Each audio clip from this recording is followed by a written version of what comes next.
Hello, Roxana. Hello, Matthew Wolfenden. I'm excited about this particular We're always podcast. Excited. Because we've got our good friend Amy Walsh on. And Toby-ALEXANDER Smith, her husband.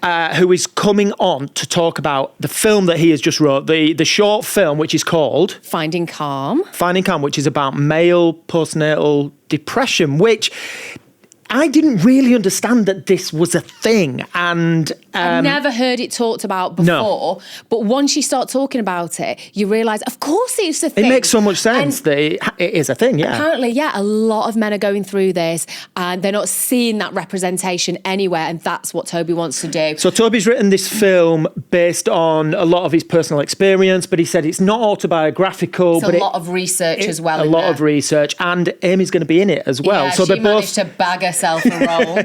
Let's talk to Amy and Toby. Because I'm broken physically. Do you know, I played a stripper. Practically begged to be in this podcast. So that's not true at all, by the way. And I can't. You too. And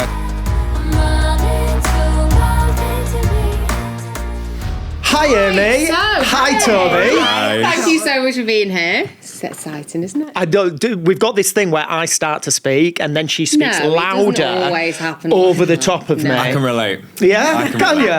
Well, we'll try and get a word in edgeways during this interview, Toby. How are you both? Good. Doing all right, thank you. Yeah, Well, thank you so much for coming on.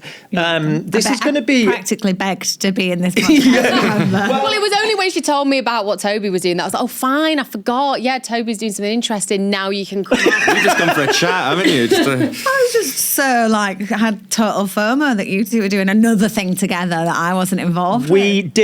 You did say to me during the first season of this, we're going to try and not have Amy on like as much as possible. Until we get really desperate and then... No, I'm joking. And we were desperate, so welcome. Thank you. See, that's not true at all, by the way. I think this film that you guys are working on is absolutely incredible, and it's the first time I've ever seen any work around the topic of male postnatal depression. So we're gonna get to that. Absolutely. Well, that's what we're here for. You're annoying. I really wish you had done this. We'd have to start every podcast talking about how I always interrupt you, because then I feel like I can't speak. Do you know what I mean? Right, go on then. Ask the first question. First question. Let's start with you, Amy. Okay. Can you just tell us briefly, because I do know you like to chat, how you got your big break, Emmerdale? Oh, gosh. Okay, so I went to drama school and studied for 3 years there, and then... Funny, I didn't know Amy went to drama school, did you? I wouldn't have assumed she'd I know, she didn't learn on the streets like us. me and you. Yeah. Anyway, Amy. Oh, God, I forgot how annoying you two are together. So I did my training there and then auditioned for years, did loads of theatre jobs, did a little stint in Hollyoaks Laters. And Hollyoaks Later? Oh, yeah, I was a pole dancer. Raunchy one. Do you know, I played a stripper in Hollyoaks. Was it called Hollyoaks Let Loose? Oh, That was a different version of it, wasn't it? How funny, and I played a pole dancer and I could not pole dance, so they had to cut round it. Why have I never seen this? Yeah, exactly. Yeah. What, Matthew or Amy's? I remember I had to whip a pair of trousers off, a bit like Full Monty style, and I had to say the line, something like, I'm going to take down your particulars, and whipped my trousers off. Yeah, and a red Is it still on your show reel? It's the highlight. It's all that's on my show reel. Yeah, it was your show the reel. highlight of my career. No, it was awful. Anyway, pole dancing. Do you remember your line? Yeah. I had to walk up to the pole and go, watch and wish you were me. And then I proceeded to literally do one turn around the pole on my feet while I was away because I couldn't do. They gave me one lesson to learn. And in my audition, the director said, can you pole dance? And I was like, what? He went, yeah, well, you need to pole dance. And I was like, oh, what do? Do you like, that whole thing? I was like, well, that's definitely not on my CV, so you shouldn't have assumed that I can. But it is now. But it is Yeah, now. there you go. And I was like, no, but I can learn. And then I got the job anyway, thankfully. But yeah, they chopped around that good and proper. But I think that did make my first show reel. Was that that your first job then, playing That was my first a pole TV dancer job. on Hollyoaks? Yeah, my later. first proper TV job. Like I did extra work and stuff as a kid, but yeah, so I'd been on sets a lot as a child and loved that feeling. And then I did that job, and I'd done loads of theatre and really loved the theatre thing, but I was over the touring thing and. You know, kind of small stints of really good jobs, but like it always coming to an end and then starting back again and going back to waitressing and just, yeah, I was kind of sick of that cycle at the time. And I was just like, I just need to get a long-term soap. Like I just kept You'd really wanted to be in a soap for years, hadn't you? I Yeah, and it remember was you saying before that to me. like manifestation, I suppose, was a thing.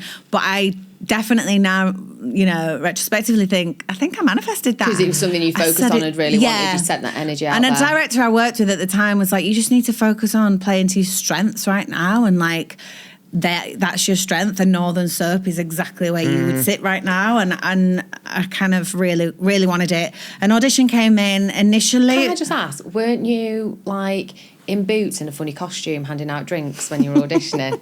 What was that I bit? was doing all sorts. I was while I was auditioning.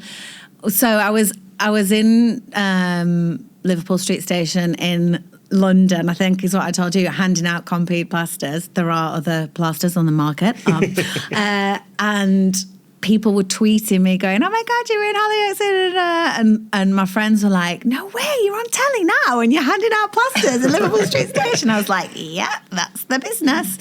And waitressing, went back to waitressing. I remember someone going, haven't you just been on telly? What are you doing here then? They can't have paid you very much. I'm like, well, they didn't pay me for the rest of my life. I did 5 episodes. Anyway, yeah, cut to an audition comes in for Emmerdale. Initially, it was for a long-running character, and I was like, oh my gosh, this is it. This is what I've hoped for.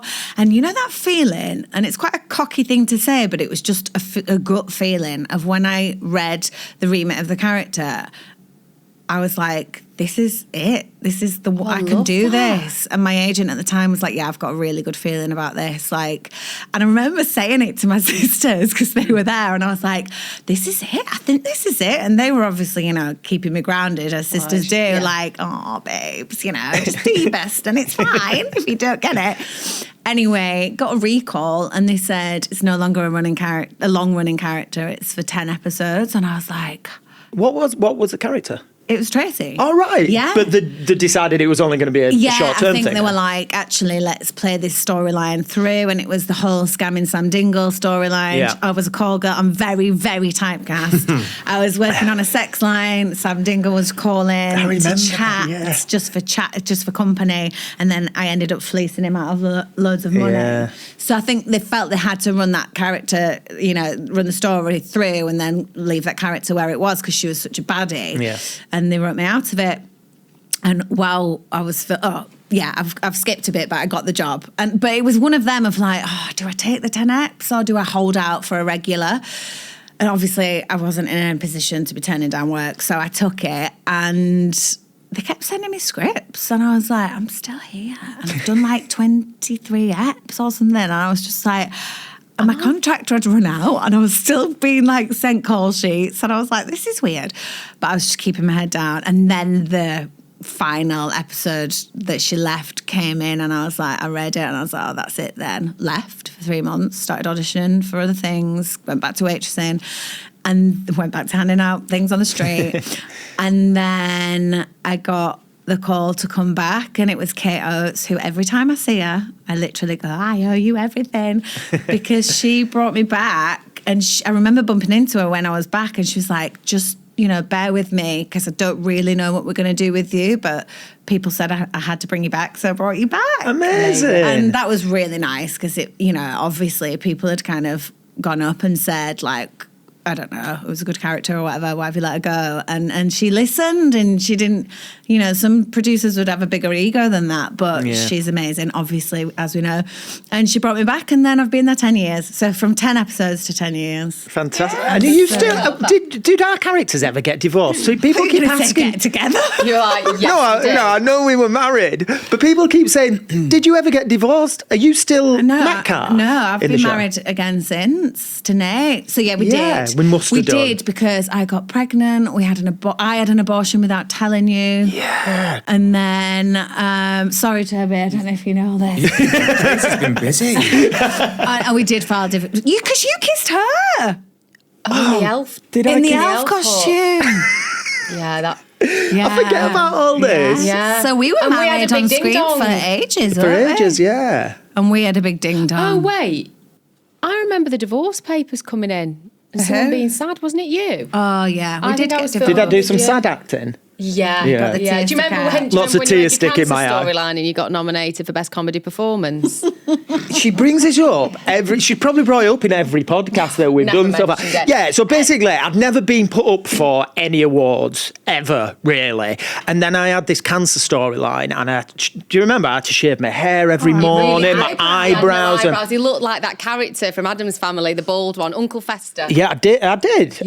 But Bless you. We did so well at that. 'cause that was Thank you. Thank you. It's very condescending. Thank you very much. No, she means No, it. but I watched you every day doing it and looking like that. And you didn't look good. I looked dreadful, and I really thought I've really dedicated committed. myself to committed, Yeah, and you did. I thought I'd done really well. And then that year I got a nomination, and it was for Best Comedy Performance. Which You know, I didn't. It was a I didn't nomination win. Which you I were didn't grateful win. for, and he didn't win. I didn't win. Brilliant. Anyway, Toby, tell Hello. me, because I don't know this story. Mm-hmm. How did you get EastEnders? It's quite a funny one. I had been auditioning, and on the side, in terms of side hustles and stuff, I was doing a lot of gigging. So, fun fact, I was in various tribute bands in my 20s, including Take That. Amazing. Jersey Boys. Who were you in Take That? We always say that we never did parts, but I always did Robbie. I was always on the table singing Let Me Entertain You and dancing in some old woman's face. And not much has changed since. Not much has We did changed since. karaoke on my birthday, and he stripped off in a karaoke booth and sang that to my friends. yeah. Fantastic. Very, very Well, stripped unassuming. off down. Why did you strip off? Why I not? wouldn't know. Why not? Too much tequila. It's almost like muscle memory. I did it on our wedding. I did it on our wedding. If I've had a few drinks, I get very excited when I hear 90s boy band music. Right. And the So clothes if just we were come to off. feed it in through now, I'd take your clothes I'd off. just strip down. Why I would. I'd just strip off. I don't know why. It's just in my blood. Yeah. So how Brilliant. did we? Oh yeah. So you So were boy stripping band. off. Anyway. A lot of stripping in this episode. You were stripping off, but anyway. doing the 90s boy band stuff. And auditioning on the side, and then EastEnders came in, the audition for that, and it was like a whirlwind. It was like on the Monday it came in, I went to Elstree on the Tuesday. It was this very dark scene. They were planning this domestic abuse storyline. I was like, this feels very far removed from what I'd been auditioning, from before, which was like Nice Guys, basically. Got recalled the second day. Met the lovely Kate Oates. Oh, yeah. Which is Kate, oh my God, do you know Kate gets mentioned so much Yeah, in this she does, podcast? yeah. Like So every true, though. episode, someone talks about Kate. Because when I say to So her, it's I thanks owe to you my both of life, yeah. I also then go, and I wouldn't have met him Toby. if it wasn't for her. Of course. Oh my Literally. God. We'll get to She that didn't even because get it's a an great invite. story You how should you put a met. picture up of Kate in the Yeah, background. Just like that's who Kate is, Yeah. by the way. With a halo around the Yeah, head. exactly. But what was crazy was, and I don't know if it's the same for you, but it was like with EastEnders, they do cold reads. So whereas normally you get like 2 days to prepare a scene, it was like you turn up 5-10 minutes before, and it was like, right, go in and do this read. Oh my gosh, that's my worst Really? nightmare because I'm dyslexic, like so dyslexic. If Yeah. you did that to me, I would be Yeah, how awful. does that I need work at with people, least, like, with dyslexia? an hour or 30 minutes It's before. crazy, and it obviously works as a formula, because it's obviously very much instinct, and I guess it's getting an actor to bring an essence to the audition without overthinking, over-preparing. What about if you just bring your dyslexia though, Well, and you can't get to that? Maybe That's you could have true. an hour before instead Yeah, of 10 if you minutes. said, Yeah, I'm anyway, sure you could. This is about you, not me. Go. but It's really grown. yeah, I don't even know how it happened. I just kind of obviously brought something to this character that Kate obviously thought. Because That's they'd the seen guy. loads of people, hadn't they? And Yeah. they'd seen much more like Essexy type Right. people. Like they're kind of going down that route where for this new family, like beautiful family, kind of.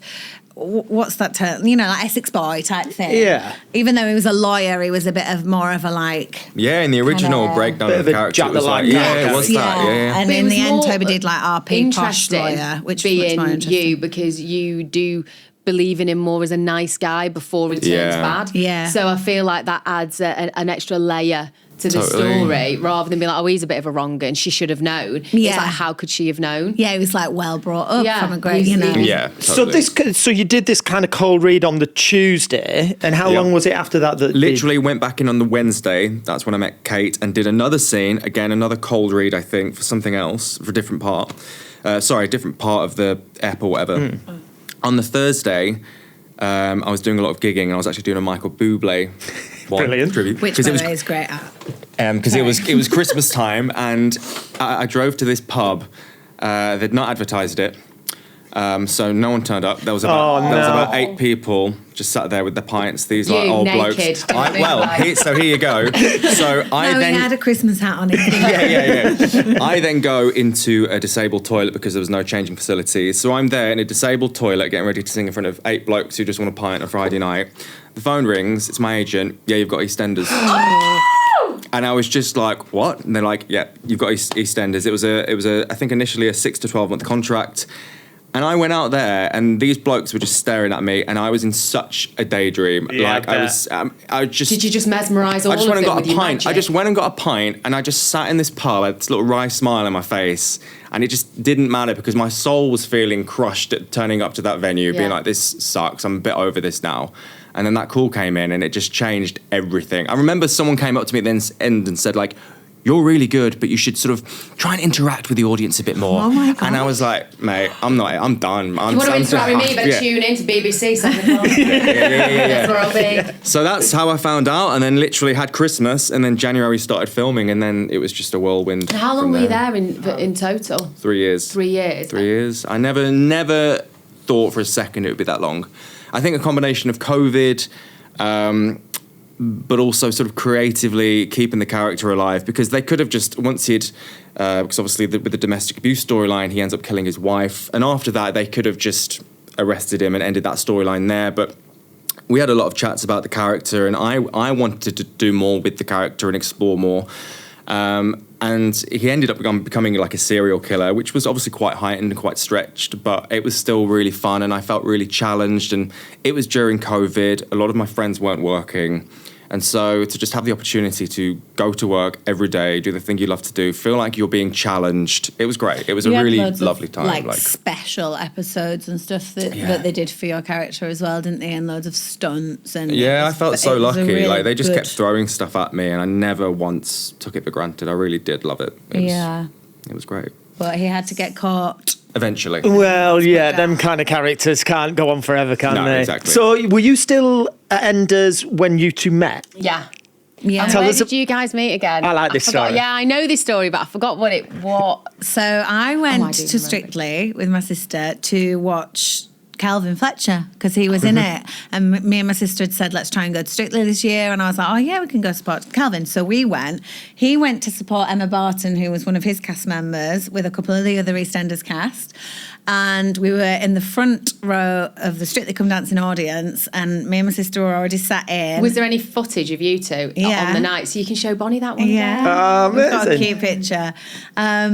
And there was some empty seats next to us, and then I was like, who's going to be sitting there? Who's that important that can turn up this way? It turns out it just popped out. And he came in, and I was like, and Laura Norton and Mark Jordan were there, turned around, and I was like, who is he? And Laura was like, oh, hey, mate, like rolling her eyes, and he'd be thinking that.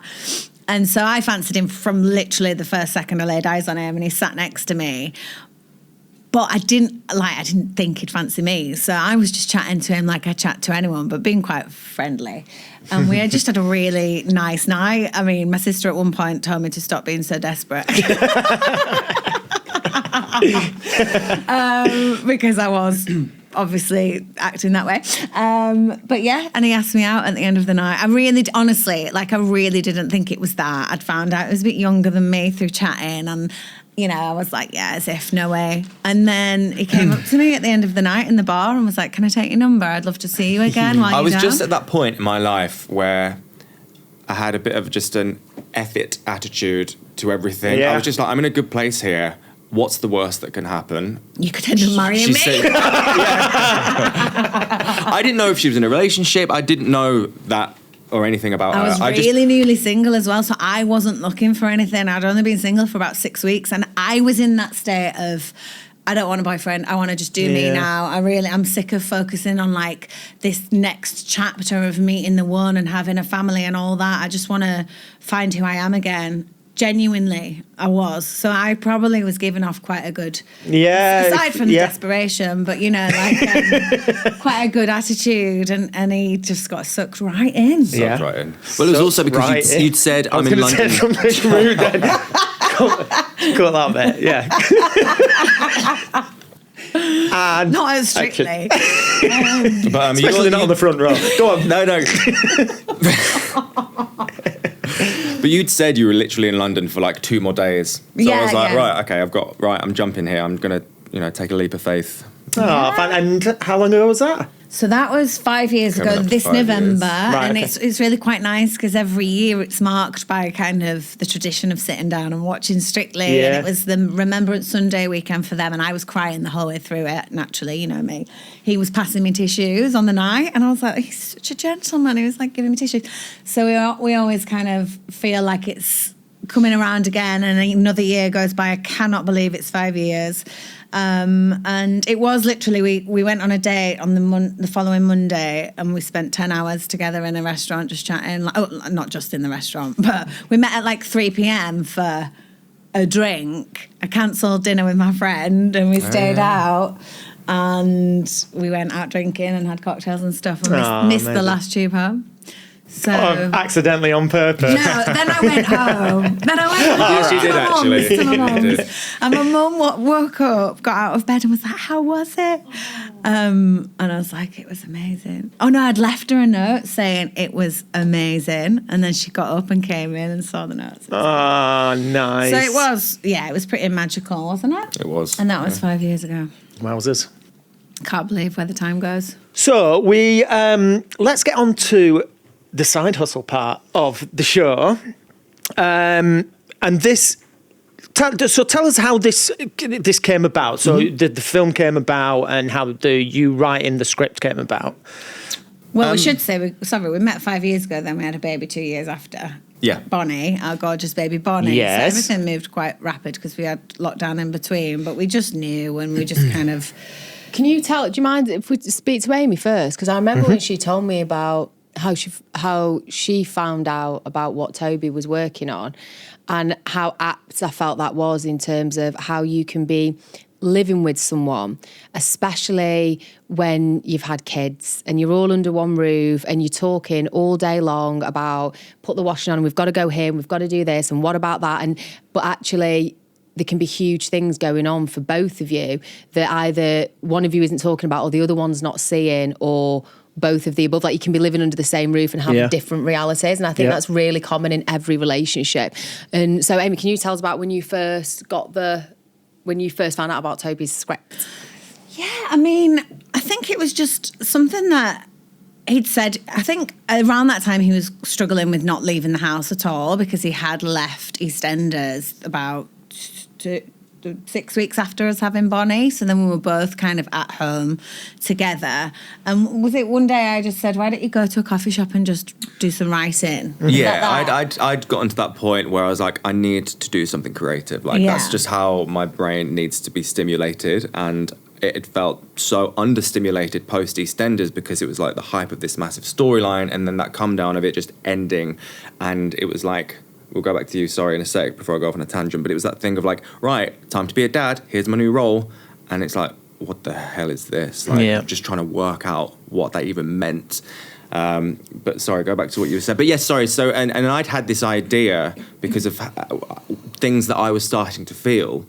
And I'd said to you one day, like, I feel like Tracy, I feel like her character because she'd done this incredible postnatal depression storyline on Emmerdale. And that was the kind of moment where I was like, there's no real reference point for men out there. I'm feeling this way, but is there something wrong with me? Because I can't find anything out there about this. Although there is stuff, but it's very limited.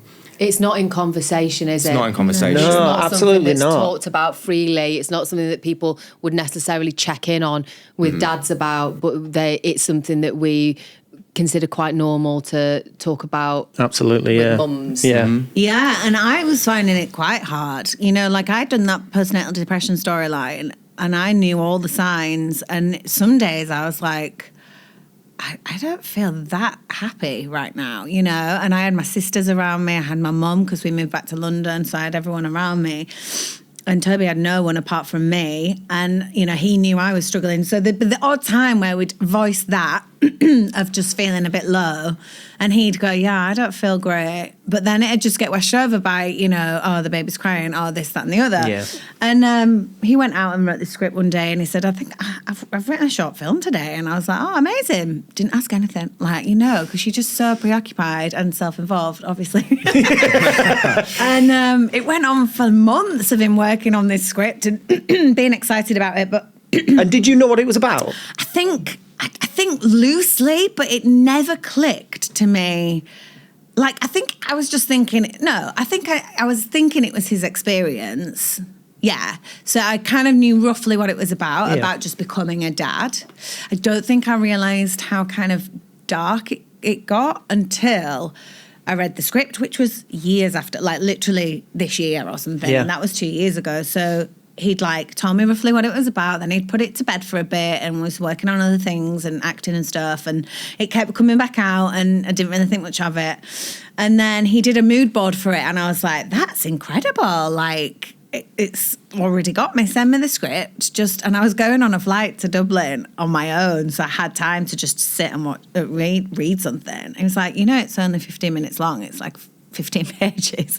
And I kept putting it off. But I don't know if subconsciously I was putting it off because I knew it would make me think something or feel something about Toby's. I don't know, really. Anyway, I was on this flight, literally just put my seatbelt on, waiting for it to take off, had my headphones in, was reading this script, absolutely bawling my eyes out. The attendant, like, asked my attention, do something, and I was like streaming, and it was because it was so powerful. But in that moment I was like, oh gosh, is this Toby's journey? Like, is this how bad it got for him? I don't know.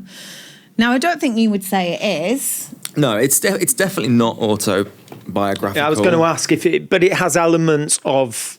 It must have elements of that, like in it, emotional elements. Like, it was such an emotionally demanding time that first year, and absolutely my essence is very much in the like DNA of the film, of like my experiences, my emotions and things. But I've obviously done a lot of research into understanding like other fathers' journeys as well, because, you know, I wrote that first draft like in a coffee shop in like 4 hours, and I just kept going, and then just put the laptop down. I was like, I think I've just done something quite special here. This feels, it started bubbling away instantly. And then in terms of the story, because I wanted it to resonate with dads out there, like there's a whole spectrum of feelings, and, you know, I've since now become more aware and educated of like a father's journey and how bad it can get, or how small and nuanced it can get as well. And I really wanted to reflect that in the script so that any father or carer who may be watching this, it will resonate on some level. It might be 2 seconds of the film. It might be the whole thing. It might be the pivotal moment at the end of the film where they go, okay, I need to speak to someone before, you know.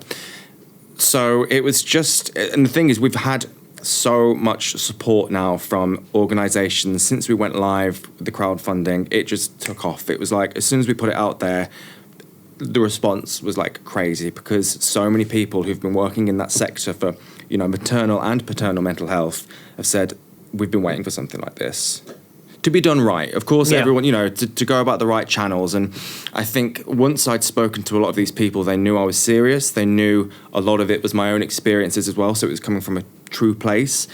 But it's just really taken off in a really, really exciting way. And I think having had those kind of conversations now with some of the organisations, I really do think this could have a really positive change on men's mental health, because I think having something that you, or someone that you can relate to, can go a really long way in highlighting something and just being that sort of light bulb moment to sort of get you to go and seek help. And I think this will have the potential to do that. I just need to make sure that we do it in the right way and we've got the right help, and that we launch it in the right way and just get it out there. And, you know. It's never been touched on in soap, has it, you said? The men's paternal health. Well, when you told me... Didn't we... No, the doctors was about miscarriage, the male perspective of miscarriage. We wrote about, didn't we? Because I thought about that the other day and thinking that was, but it wasn't. But you see, like, I saw how many amazing comments I got from the postnatal depression storyline I did as a woman. Honestly, the feedback was insane. And it was like, because obviously now they can directly message you on Instagram. I was just hearing from women who had finally figured out what was wrong with them just from seeing Tracy's journey, and like giving kind of that platform for two people watching a soap with the dinner on the tea, seeing a couple struggle in that way. And funnily enough, I was pregnant when I was filming that storyline, and when we watched some of it back on telly, we watched it together a couple of times, and Toby was like, she's just been really mean to him, isn't she? And I was like, that's what people are going to think, but that's a symptom of postnatal depression, and people don't realise that. They just think people are being mean, the mothers are being mean or whatever. And for you, it was quite interesting, wasn't it? Because, and for loads of people, they saw the journey as a couple and the two parents navigating it in that story, but they never really saw from Nate's perspective. You just kind of looked on to them both. Do you know what I mean? Yeah. So it would have been interesting. Obviously, he was fine or whatever, but I think it's just really important to highlight. I think sometimes when you Absolutely. haven't seen your experience voiced, it's harder for you to find the words. I think whereas when you see that journey being played out in front of you, suddenly you can be articulate about it because you're going, oh my gosh, yes, if someone else feels it, and you have images and you have language. Amazing the fact that Toby used Tracy's storyline, like my storyline in Emmerdale, Toby used that for himself, to recognise things, and that's amazing, With one of the guys I'm working with, his name's Scott Mayer, and he runs an organisation called Fatherhood Solutions, helping dads. He's incredible. He does some amazing work. And some of the stories that he's told me are harrowing, and the families he's working with. And like suicide is obviously the number one killer in men under 50. And 47% of men during the perinatal period are more likely to be deemed a suicide risk. How many? Is 47% of men during the perinatal period. Sorry, I don't know why I smiled, because I was shocked It's shocking. to hear that statistic, because I would never have guessed that. And so to be working with someone like Scott, who's dealing with it on a daily basis, for someone like that to say, you don't realise how big this is, so this is why I think we need to get it right now, because we've come so far with it, and it's become so much more than a creative endeavour for myself and the director Chris Brake, because we need to get this right. And even things like, we've got help from a woman called Alison Baum, who's the founder of Best Beginnings. They've enlisted like expert help from the Royal College of Psychiatrists, Maternal Mental Health Alliance, because they've all gone, if we can get this right and get the seal of approval from all these amazing people, then you know that you're going to go into production 100% confident with what you're about to create, and have the biggest impact and the most positive change, which is ultimately what we want to do. As well as having this really wonderful creative journey with the film, we want it to go on forever and have like a long life, and to help dads, Yeah. And just us talking about it, and here we went on Loose Women and stuff, like if that can help as well, amazing. So even before it's even made and seen by people. Sorry, I'm still really shocked by that statistic. Like, I kind of heard, crazy. I did hear everything you said after that, but it's so alarming to me that so many men struggle so much in that first year, and probably never share it with anyone, probably don't share it with their partner because they feel like, oh, she's going through so much more. Exactly. Don't share it with their friends because their friends have never articulated anything like that.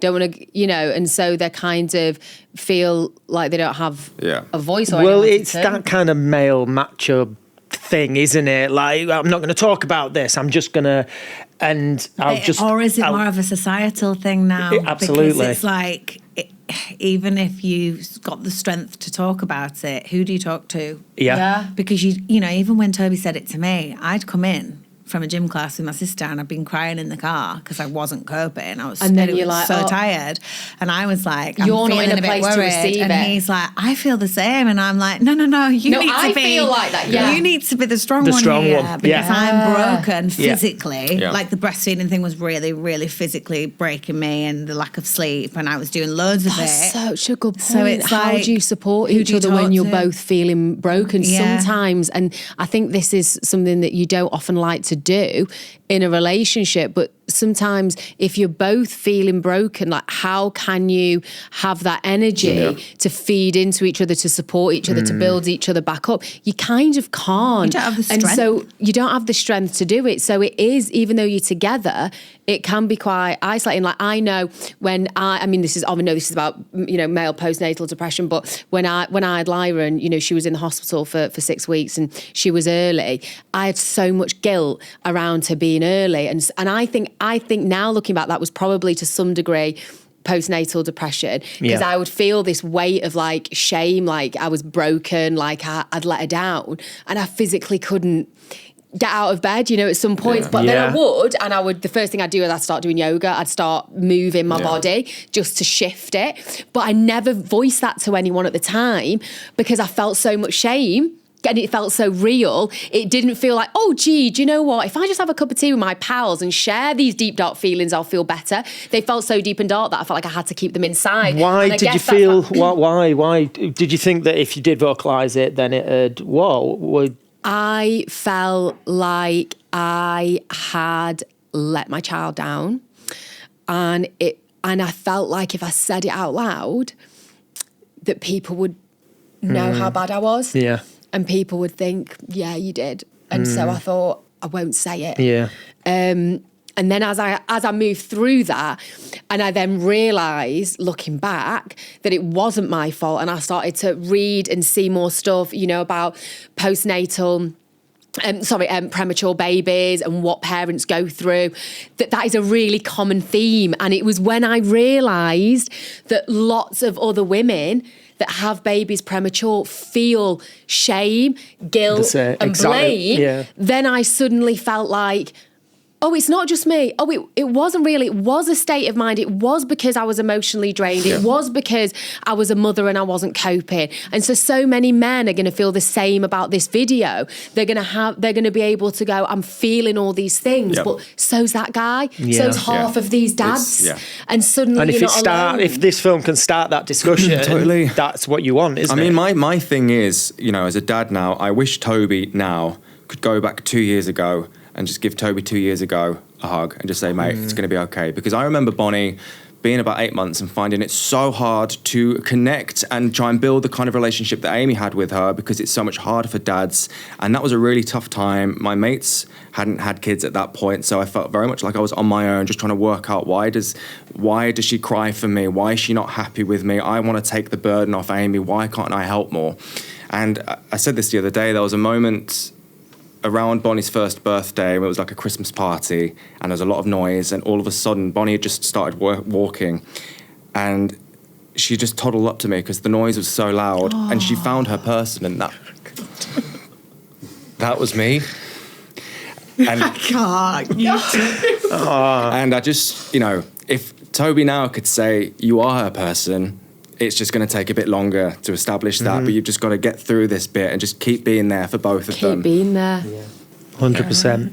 That's hard, isn't it? Because then it's almost like, as a mother, they can smell the mum, they know the milk's coming from the mum. It's very this primal. They've lived inside the mum. Whereas it almost like, from what you've said there, it's almost like, the dad just has to be present and keep trying to support them. Yeah. But then how hard is it to do that when you're feeling all these feelings? Yeah. But luckily you managed to still be there, and you managed to persist, and then to have that moment where she found you, because she's not a baby anymore, is she? Really? Oh my gosh, it's so annoying, isn't it, when they're obsessed with the dad. Lyra's going through that phase that Arsha can't do anything wrong. And I'm almost like, and then she's like obsessed with just them two being together. Yeah. So if I even come in the room, she tells me to leave. Yeah. And then if I cuddle him at any point, she's like, no, my daddy. I'm like, who's my daddy before yours? And then he thinks that's really a weird thing to say, but you know what I mean? My baby daddy. So when did you find it like cathartic to write the script? Did that really help you? You were talking about if you could go back 2 years, and do you feel that really helped you by getting it down and getting it out of your brain and onto that piece of paper? Totally. I mean, from the stuff that I'd researched as well, that was enough for me to go, oh, okay, there's other dads out there who are experiencing similar things that I'm feeling. But I mean, the idea for this film, one of the ideas that we've got as a team is, how we get it out there and where we put it. And I think because of the issue and the stigma around it, it's how do we get dads to absorb this in the comfort of their own, space and privacy, and they might not want to put it on the big screen. Yep. They might want to just stick their headphones in, sit on the toilet and lock themselves in the bathroom for 15 minutes and go, that's me. Yeah. And that will hopefully spark those kind of conversations with their partners or with their friends or with the amazing organisations out there. So it's working out the most effective way of, once we've made the film, where we put it and what's going to have the most positive impact. So when are you going to go into, because you were talking about you crowdfunded? Yep. So we did the crowdfunding over the summer, which was a success. Very grateful for that because it was touch and go for a bit. It was a stressful time because there was a time limit on us hitting that target, and if we didn't hit the target, we wouldn't receive any of the funds. Is that how it works? Yeah, it's quite a lot. So it's that kind of thing of getting everyone to get stuck in and be part of it and get to the finish line. But when you're in sort of week 2 and it hasn't gone up for like 5 days, you start and go, How did you get it out there? Sorry to interrupt you. How did you get it out there for people to actually get on there and I saw it on the social media. Social media. But then Ridiculous, I just went a bit crazy with email. I mean, I sent hundreds and hundreds of emails, had hours and hours worth of Zooms with people, like literally, and it just snowballed. It was like, I'm going to introduce you to this person, like this person in Australia who's a psychiatrist in Father's Mental Health, this person in Chicago, and you're just all of a sudden talking to these incredible people. So now there's this community that know that this film is getting made, and we've got their support behind it, which is incredible. So all these charities and people and organisations who are so thirsty for it, but no one's got enough money to actually help financially. Yep. So Toby was doing hours and hours and hours of work and Zoom calls, and we were moving house at the time and loads of other things going on. And I was like, but we might not even get the money. Like, I don't understand. And I didn't, from a really ignorant point of view, it's like, why are you putting in all this work before we can even know if we can make it? And he was like, because there's a hunger for it. It needs to happen. We just need to figure it out. So it's really stressful because all these people were getting on board and backing it and getting so excited about it. And I was like scared, but he, was just so driven, and we made it happen, and we pushed and pushed and pushed, and we were on holiday when we got the final number. That was amazing, wasn't it? Just to hit that. That beer after that couldn't have tasted sweeter. Bonnie was napping, and it was lovely. But we've not even talked about my involvement in it. Like, of course, Amy, I hear you managed to bag yourself the lead role, funnily enough. Five recalls, screen tests. Did she have to do a cold reading for you? Just get on the pole. See if you can multitask. It was really organic, really, but really just organic. I love it. Who else would he have asked? No, but he didn't even have me in mind until I went, I want to play Jess, after I'd read it, 2 years after I'd even written it. And I think he'd not thought of it because I had a lot going on, and I've got a job myself and in Emmerdale, and it wasn't a given. And I was like, I really want to play her, can I? And he was like, well, let's see. No, he said, actually, I'd love that. And the thing is, Toby's auditioning now. We do loads of self-tapes together, and we actually love acting opposite each other. Like, we get. So you're both going to be. You're going to be in it as well. Yeah. Toby's, both going to be. Toby's the lead, and I'm the wife. Oh, but it's a different amazing. story. It's different to our story. It's not us replicating what happened to us at all. Very different characters, and I don't know. It's just something really exciting to work on together, and we do we do love acting together when we've had brief. And when are you going to start? We think it's going to be, because it's seasonal. The film's set at Christmas, so for the exterior stuff, we need it. Hopefully next Christmas. Well, no, we're looking at Christmas? We're looking at January. Winter. Oh, really? January. So at the moment, wow. So myself and the director, we've got a crew that we're building. We've got a cinematographer attached who's got his own guys that he works with, who the director's worked with before. I'm doing Recce's all-round leads, trying to find locations and stuff like that. We've got other roles to cast. Do you know what? It's amazing as well. People from work have messaged me going, I'll work for free for you. I'll come and do hair The and crew. makeup. Oh, really? Yeah, That's so nice. Izzy Hodgins has offered to be a runner. I mean, I was like, I'm signing you up here and now. But, people are really rooting for it, and I'm just so excited to see the final product because Oh, it's it's all gonna be come from amazing. Toby's little brain. Big brain.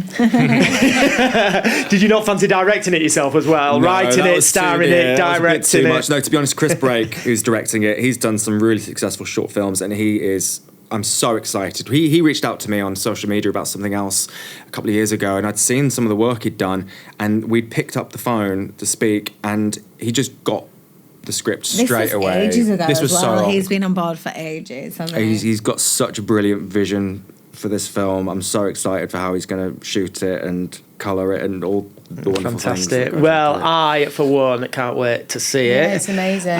Even though you are in it. Wow. I'm going to punch me in the face. At least once an episode. Yes, Do yeah.